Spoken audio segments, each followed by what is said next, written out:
Buenos días, camarada. Buenos días para todos. Bueno, disculpen. Bueno, yo quisiera agradecer mucho la articulación, una invitación articulada entre Fundambiente, Construyendo la Praxis, y nosotros mismos, que en este caso yo dirijo un seminario de formación ideológica que auspicia el Ministerio de Turismo. Nosotros hemos recientemente conformado una dirección. Esta dirección es una dirección, pocas veces, en 14 años de revolución, hemos tenido esta oportunidad, que es hacer aparecer en el marco institucional, ¿no?, una dirección que se dedique a la formación ideológica. Entonces, es una dirección. Estamos, por supuesto, a la orden. Al final les diré dónde nos encontramos nosotros. Es de muy reciente data. Esto fue una conversación con el ministro Andrés Izarra ante una situación, debo decirles, para que vayamos calentando un poco los oídos, ¿no?, y la capacidad de comprensión de nuestras propias vidas. Una inmensa carencia de la revolución bolivariana, a la cual se refirió el presidente Chávez de manera permanente, fue casi quisquilloso durante muchísimo tiempo y hasta el final, en que esa carencia era muy peligrosa, porque era una carencia fundamental. Es decir, el conocimiento ideológico, la preparación de la conciencia ideológicamente para echar adelante un proceso de transformación revolucionaria de una sociedad capitalista no es una pequeña cosa, sino que es fundamental, ¿no? Eso es fundamental. Si nosotros no avanzamos en el proceso de formar nuestra conciencia ideológicamente, muy difícilmente vamos a poder comprender con claridad cuáles son las claves de la transformación de una sociedad capitalista como la nuestra. De una sociedad capitalista, en cualquier parte del mundo, la transformación revolucionaria de la misma es un proceso difícil. La historia lo ha demostrado. Hemos visto cómo han sido los socialismos del siglo XX. Nosotros estamos apenas dando los primeros pasos en lo que pudiéramos llamar, y si lo hemos llamado así, la revolución bolivariana lo ha llamado así, el socialismo del siglo XXI, ¿no?, que no es una cosa fácil. Pero no es posible que con una conciencia que no esté, vamos a decir, adecuada, acondicionada, por así decir, que no esté, vamos a decir, confeccionada un poco para la comprensión y realización de los cambios profundos de una sociedad capitalista en una sociedad completamente contraria, esa carencia o esa dificultad, sin esa conciencia, no vamos a encontrar muy auspiciosamente resultados importantes. Por ahí, por ese hilo, se puede ir la camisa, para decirlo de alguna manera. A una revolución no puede faltarle el acondicionamiento ideológico de la conciencia, el conocimiento de la ideología, de la problemática ideológica, o lo que es lo mismo, la formación ideológica. Yo doy todo este rodeo para evitar la palabra formación ideológica, porque en general, cuando se dice formación ideológica, se entiende como una especie, como si nos estuviéramos refiriendo a una especie de catecismo, a una especie de glosario prescrito, a un formulario. Realmente no es así. Si hay algo que no tiene catecismo, que no tiene fórmulas escritas, que es antidogmático, es justamente el proceso de transformación revolucionaria de una sociedad. Eso no puede ser dogmático, no hay un catecismo, no hay caminos seguros. Tenemos que, sobre fondo del pensamiento articulado colectivo, crear esos caminos de liberación, construir las vías de liberación. Decimos de liberación porque el capitalismo es un sistema opresivo políticamente, es un sistema dominante ideológicamente y es un sistema explotador económicamente. Es tal vez magnificado últimamente por que el capitalismo acromegálicamente se ha ido transformando en una especie de monstruo dentro de su propia esencia, es decir, el imperialismo, que como sabemos es una fase superior del capitalismo. Entonces, bueno, este esfuerzo, digo, es un esfuerzo articulado que apenas comienza hoy. Esperamos que tengamos posibilidades posteriores de prolongar y continuar de diversas maneras actividades como esta. Bueno, yo quisiera, estaba hablando con Carla hace un momento, y yo le decía que las conferencias que tratan de problemas revolucionarios importantes, a mí me parece particularmente que no deben ser esquemáticamente programadas, sino que deben tener una parte fundamental de ellas mismas como presencia viva. Deben fraguarse delante de los que están oyendo y de los que están hablando, porque se supone, sabemos, que cada quien aquí es, vamos a decir, un mundo, es decir, cada quien es una historia individual, cada quien es un contexto de saber. Vamos a decir que estamos suponiendo que todos sabemos que nadie tiene la verdad absoluta. Entonces, justamente la articulación y encuentro de los saberes debe justamente siempre preceder a, como premisa, como principio, a cualquier ponencia, a cualquier explicación, a cualquier manifestación de conocimiento. Entonces, muchas cosas deben ser planteadas más o menos en vivo, alejándose de el hermetismo de haber pensado un esquema en el cual vamos a desarrollar una ponencia. Bueno, vamos a hablar sobre el imperialismo. Exactamente el título de esta conferencia, quiero leerlo para decirlo exactamente como fue pensado en su momento. La revolución bolivariana, así hicimos llegar el título. La revolución bolivariana como unidad de la teoría y la praxis frente a la ecocrisis del imperialismo. Ese fue el título original. El objetivo de nosotros es mostrar la condición esquizofrénica de la irracionalidad del imperialismo globo colonizante como lógica del capital. Okay. Nosotros podríamos decir que estamos hablando de algo que está frente a nosotros, pero que no lo vemos. Y esta es una gran dificultad. Hablar de algo que está tan presente o tan cerca de nosotros como la nariz y no lo vemos, forma parte fundamental de nuestras vidas, nuestras relaciones económicas, sociales, políticas, espirituales, culturales, están justamente dándose dentro de esa atmósfera de un algo que no vemos, algo presente dentro de nosotros, formando incluso parte fundamental de nuestra conciencia y no es visto ni siquiera por nuestra propia conciencia. El manifiesto comunista, muy famoso, el manifiesto comunista ha sido citado 1000 veces por tirios y troyanos, y generalmente se refieren a él por su forma dramática de comenzar. Un fantasma recorre el mundo, el fantasma del comunismo, porque en ese momento justamente el comunismo había emergido como una propuesta profundamente anticapitalista. Estamos hablando del siglo XIX, estamos hablando de 1848, y entonces como una propuesta anticapitalista inmediata, en ese momento de efervescencia, aún estaba cálida la revolución industrial, siglo XVIII, siglo XIX, el comunismo era por supuesto percibido como la dimensión de la realidad más profundamente agresora del capitalismo.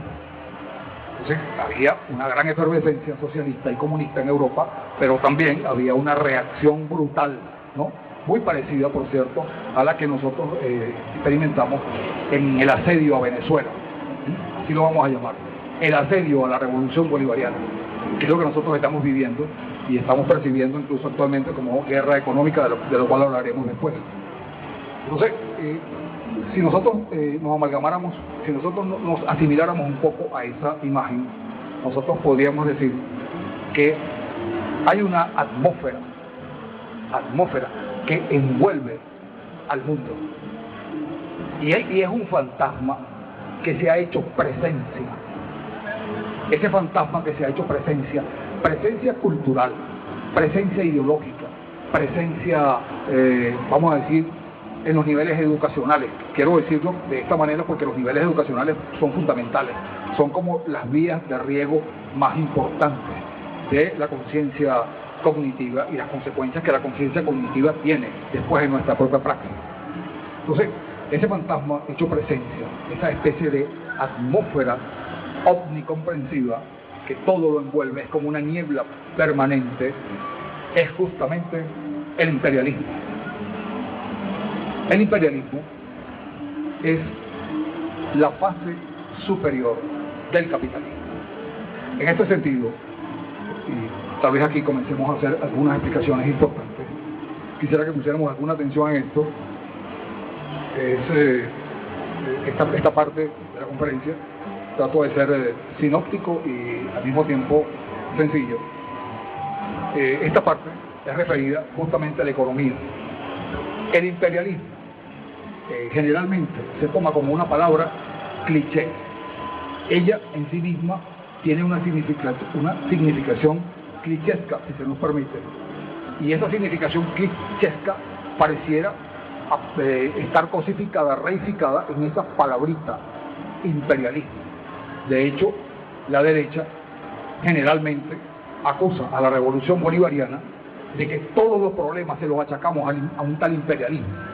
Es decir, que aquí realmente no hay un asedio a Venezuela, aquí realmente no hay un ataque a la revolución bolivariana, aquí lo que hay es una paranoia, es decir, una prolongación imaginaria de nuestros propios temores, porque no sabemos hacer nada, porque estamos todos enredados, porque esto no es ninguna revolución.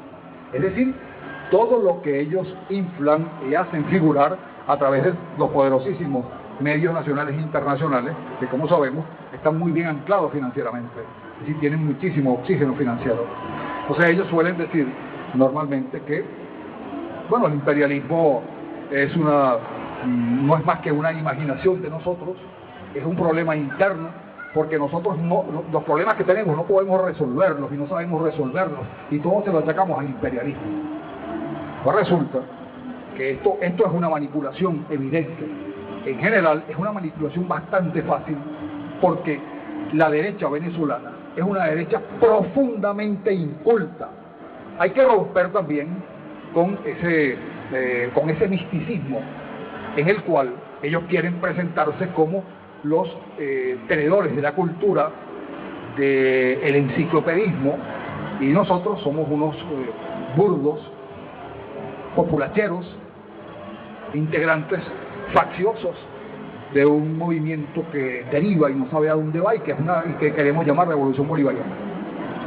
Pues resulta que de su inmenso desconocimiento sale, por ejemplo, el hecho de ignorar que oigan bien, oigámoslo bien, si una obra intelectual causó un impacto en la civilización occidental en el siglo XIX, fue justamente la obra de Marx. No me voy a referir a toda la obra de Marx. En este momento, en este caso hablando del imperialismo, me quiero referir solamente a la dimensión económica, la esfera económica de su obra, que es justamente la parte científica de su obra. En ese momento, Marx, sobre fondo de más de 40 años de investigación, Karl Marx, que vamos a decir que es el nombre asociado a la creación de socialismo, de marxismo. Siempre que hablamos de marxismo, comunismo, sale la palabra, el nombre, Karl Marx, Carlos Marx. Marx era un alemán, estuvo profundamente expulsado de muchísimos países de Europa, justamente porque sus investigaciones, su obra ideológica, su obra de difusión, su obra de enfrentamiento y de pelea contra lo que era, francamente, el desarrollo de un sistema profundamente inhumano y que era el capitalismo, asfixiaba a los gobiernos, los tenía en jaque, y eran, además de eso, formaban parte de grupos importantes juveniles, además de eso muy desarrollados, salidos de las universidades de Alemania. Por ejemplo, la izquierda hegeliana, él era parte de ese movimiento de la izquierda hegeliana. La izquierda hegeliana era una izquierda que procedía de uno de los pensadores burgueses, por cierto, más encumbrados, más politécnicos, más significativos, que era Hegel. Hegel tenía discípulos de derecha y de izquierda. Hegel se murió y quienes más se desarrollaron fueron justamente sus discípulos izquierdistas. Ha formado un poco parte de eso y también se dedicaba a la divulgación en medio de esta inmensa pelea ideológica contra el capitalismo. Entonces, Marx y Engels ellos son amigos, que esta amistad durará toda la vida, una amistad de más de 40 años. Marx y Engels dedican su vida a una pelea poderosa contra el capitalismo y entonces en esa gran pelea elaboran una gran obra ideológica, una gran obra política y una gran obra científica. Son las tres dimensiones de lo que llamamos hoy en día marxismo, el marxismo de Marx. Por eso estamos hablando de Marx y del marxismo, porque estamos en medio de la Revolución Bolivariana y la Revolución Bolivariana tiene un poderosísimo componente marxista. Entonces el marxismo de Marx y no los marxismos, tal vez próximamente en otro encuentro podemos hablar de los marxismos, de las complicaciones de los marxismos. ¿Por qué los marxistas? ¿Y por qué los marxismos? ¿Por qué Marx llegó a decir en cierto momento que si esa especie de rosario catequístico, esa fórmula dogmática en que habían convertido su pensamiento, si eso era marxismo, él no era marxista? Entonces mucho cuidado con lo que llamamos marxismo. No fue precisamente eso lo que el presidente Chávez, tan absolutamente vivo como cualquiera de nosotros aquí en este momento, yo creo que ahora más profundamente vivo que nunca, si me permite un paréntesis, una digresión que lo vale, sobre la tristeza de la muerte del presidente, que seguramente que nos afectó enormemente a todos. Un día cualquiera de esa muerte, después de haberlo visto por última vez, y al pasar de un tiempo, de un mes, hablaba justamente con Carla del impacto que nos causan a nosotros traumáticamente situaciones dolorosas. Bueno, esa situación de Chávez, a mí por lo menos me hizo, un día me hizo despertar. O sea, la tristeza era tan grande, era tan profunda, y sobre todo estábamos tan seguros de que, estando acompañados todos en este proceso revolucionario, profundamente nos habíamos quedado muy solos. Qué ambivalencia, ¿no? Fíjense que tan ambivalente, tan acompañados y tan solos, ¿sí? Que yo de repente, no sé cómo, un mecanismo interior defensivo seguramente, produjo en mi conciencia algo que me tranquilizó y me dio una inmensa confianza sincera. Siempre que lo recuerdo, lo que les voy a decir me produce alegría, e incluso a veces cuando me siento sumamente cargado, como cualquiera de ustedes se siente muy cargado por el trabajo, por lo que sea, yo salgo por ahí, me asomo por esa ventana construida interiormente, no sé cómo, por mis mecanismos defensivos, y me siento muy bien. Que yo me di cuenta en cierto momento de que ahora Chávez no iba a poder morirse nunca más, que esa era justamente la consecuencia más grande y poderosa, más contundente, más revolucionaria de la vida de Chávez, que había cerrado con una inmensa apertura de la vida, vamos a decir, efímera, terrena, donde había construido, sin embargo, inmensamente grandes posibilidades de liberación, había pasado a ser una inmensa significación viva y presente en la historia contemporánea venezolana, que ahora la fuerza del pensamiento de Chávez era mayor que nunca. Esa fuerza fundamental de transformación hacia un mundo que sea vivible, hacia un mundo donde no haya generado por nosotros la toxicidad suicida de nuestro ambiente, de la dimensión criminal de nuestra ecología, apareciera justamente como siendo un frente fundamental a combatir. ¿A partir de qué? A partir justamente de esa existencia ahora plena de un hombre que es difícil atalayarlo tanto en la teoría como en la práctica, porque como veremos, tuvo una virtud poco común, que es lograr haber convertido un pensamiento estratégico en una praxis, es decir, en logros concretos. Entonces, volvemos de nuevo. Este pensador, Marx, vamos a decir, en su obra, hay una parte fundamentalmente científica, que es la parte económica, el conocimiento del capitalismo. El marxismo se compone, vamos a decir así, de tres dimensiones contentivas, de tres temáticas fundamentales de la realidad. Una dimensión o temática política, que es una dimensión de la realidad, una dimensión o temática ideológica y una dimensión o temática económica.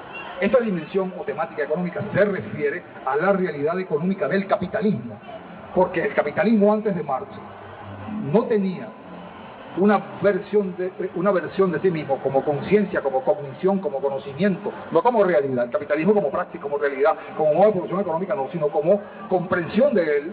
El capitalismo aún no había encontrado una versión científica de sí mismo, es decir, no se había producido una cultura, una conciencia que lo hubiera pensado científicamente, comprobadamente, el conocimiento del capitalismo realmente, sin inventarlo, sin fantasearlo, sabiendo que a tales causas producirá tales efectos sin duda socialmente, como modo de producción en el cual circulan nuestras vidas, que es justamente el problema. Si las vidas de nosotros no circularan dentro del capitalismo no habría ningún problema, pero es que el capitalismo es una consecuencia de un desenvolvimiento y desarrollo histórico profundamente largo, difícil, sangriento, contradictorio, y lo tenemos ahora como presente. El capitalismo, fruto de ese proceso, el proceso económico histórico de la humanidad, que no siempre fue capitalista, como ustedes saben, hubo modos de producción diferentes. Nosotros venimos de sociedades donde pasamos siglos produciendo económicamente en términos esclavistas. Las sociedades eran esclavistas, fueron esclavistas toda la antigüedad clásica.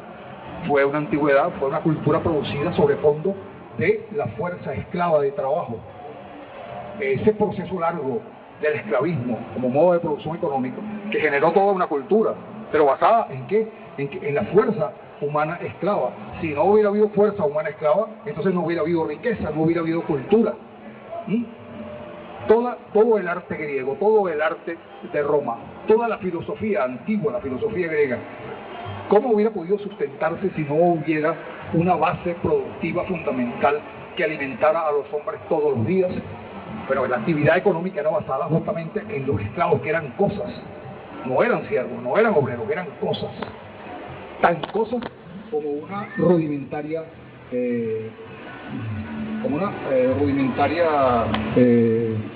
arma para defenderse, o como un instrumento elemental también de producción.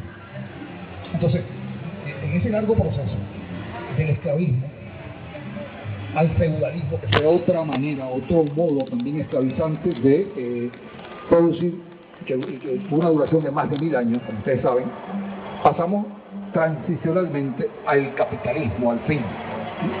Los economistas, los historiadores económicos actualmente, ustedes lo consultan, ustedes hablan con algún economista, alguno aquí a lo mejor será economista, y les va a decir que los historiadores económicos contemporáneamente no hablan de menos de 400 años de transición de el feudalismo al capitalismo. Fíjense que todo ha sido un proceso histórico donde los propios hombres han sido los sujetos y los actores de esos procesos. Han sido los hombres, hemos sido nosotros los hombres los que hemos construido la manera de producir económicamente nuestras vidas. Si nosotros no producimos nuestras vidas cada día, seguramente que iremos entrando en un proceso de deterioro en todo sentido, físicamente, intelectualmente, espiritualmente, etc. Entonces aquí estamos nosotros, sin duda, formando parte de una articulación económica. Si no trabajamos, si no estamos insertos en un sistema productivo, en un modo de producción, entonces no se explicaría materialmente el sustento de nuestras vidas. Eso lo comprende todo el mundo aquí. Todo el mundo aquí tiene una relación económica. Si yo le pregunto a alguien aquí, alguien me va a decir de qué vive. Puede ser incluso que un estudiante viva de su familia. Eso es fundamentalmente una relación económica. Ahí dentro hay una relación económica que explica la manutención de un estudiante, etc. Entonces, el capitalismo fue estudiado científicamente por esa esta dimensión, esta parte del marxismo. Porque el marxismo en general, si lo vemos completo, con sus tres elementos fundamentales, su dimensión política o elemento político, su dimensión ideológica o elemento ideológico, su dimensión económica o elemento económico, vamos a ver que es el conocimiento crítico justamente del capitalismo.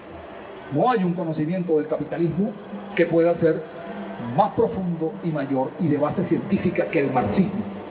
Por eso es que hemos insistido mucho en que gran parte de la formación ideológica se basa en el conocimiento del marxismo. Porque, repito, el marxismo es la crítica del capitalismo en lo político, en lo ideológico y en lo económico. Muy bien. Entonces, en el momento de Marx, el momento en que Marx estudia el capitalismo en el siglo XIX, el capitalismo es un capitalismo que se llama capitalismo de libre concurrencia. ¿Qué es esto? La sociedad más avanzada en su momento era Inglaterra, más avanzada dentro del punto de vista capitalista, era la primera nación capitalista del mundo. Estamos hablando de 1830, 1825, 1830, 1840, 1850, 60, en ese tiempo, ¿no es así? Y paralelamente surge los Estados Unidos a partir de 1800, vamos a decir que de 1850 en adelante, con muchísima fuerza el capitalismo norteamericano. Después, pero hasta ese momento clásicamente es Inglaterra el país fundamentalmente capitalista. Bueno, el modo de producción capitalista se estaba produciendo, se estaba dando en Inglaterra, era el modo fundamental de vida, era la relación trabajo asalariado y capital. Eran relaciones donde la riqueza se producía explotando la fuerza humana de trabajo. El capitalista, dueño de los instrumentos de producción, dueño de los medios de producción, dueño de la riqueza acumulada, contaba para seguir acumulando riqueza, para seguir produciendo económicamente con la fuerza humana de trabajo. Entonces, ¿qué quiere decir? Que realmente era lo que esa sociedad no veía, era lo que esa sociedad ocultaba, y ese ocultamiento se ha prolongado hasta nuestros días, en que la riqueza capitalista, señores, señoras, la riqueza capitalista científicamente no es la producción del capital, es justamente la producción del trabajo, el elemento trabajo, el factor trabajo, la fuerza humana de trabajo, es lo único que genera riqueza y que produce riqueza. La farsa ha consistido, la farsa ideológica, la farsa pseudocientífica, ha sido en presentar que el capital tiene vida propia, que basta con tener capital para ser rico. Eso es completamente falso, eso no tiene ningún sentido. Solo el despliegue de las fuerzas de un hombre en acción de trabajo, pueden ser tanto intelectuales interiores como fuerzas físicas. Pero acuérdense que el hombre es una realidad, vamos a decirlo con una palabrota, antropocósmica. El hombre es un ser dotado de grandes capacidades que él mismo ha forjado en el propio decurso de su propia existencia histórica. No es que el hombre haya sido lo que nosotros somos en este momento, no es que el hombre haya nacido hecho. El hombre se hizo en un esfuerzo inmenso. El hombre no tenía capacidad sino hace muchísimos siglos, no tenía capacidad sino para producir, por ejemplo, un arma de hueso, una lanza de un hueso de un animal gigantesco que hubiera vencido en la trama de una lucha con la naturaleza para poder vivir. Pero de ese hombre que fue capaz solamente de, en cierto momento,